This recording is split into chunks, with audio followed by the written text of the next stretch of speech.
Hello students, today we are going to start Standard 5th Subject Maths Problem Set 27. First, give two example of parallel lines you can see in your environment. As you know, the parallel line which never intersect each other, or you can say never meet each other, that is called as parallel line. So here you have to give the two example. The first example is the bar on the window. As you can see, the rod of the window, that is the parallel line. Second, horizontal line in the notebook are example of parallel line. As you can see, this is the notebook, the single line notebook, the parallel line as you see. So this is the one example.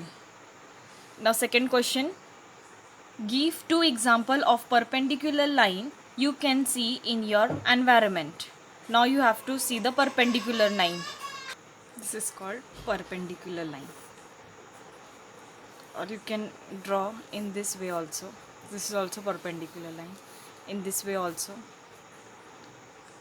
This is called the perpendicular line. Now the example of this, the angle formed by the pole and its shadow on the ground. As you can see, this is the ground and this is the pole. So the shadow which falling on the ground, that is, they have given the example of perpendicular.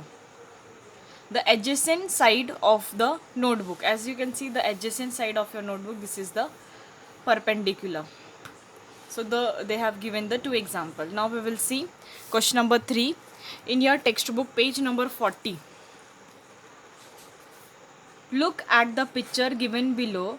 Decide whether the line given in each picture are parallel or perpendicular to each other and write the answer in the box. Now the two answer they have already given to you, that the two line which never intersect, that is called as the parallel line. So in this way the parallel line look.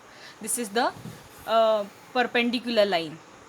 Now though in this diagram the first line is larger and another line is smaller, so then also it is called as the parallel line. So you have to write there parallel line. Now in this the slant is there but never intersect each other, so that is parallel line.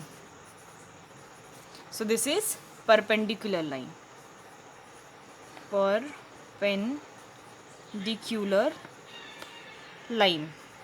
So in this way you have to complete this problem set 27. So here we complete this chapter. Thank you students.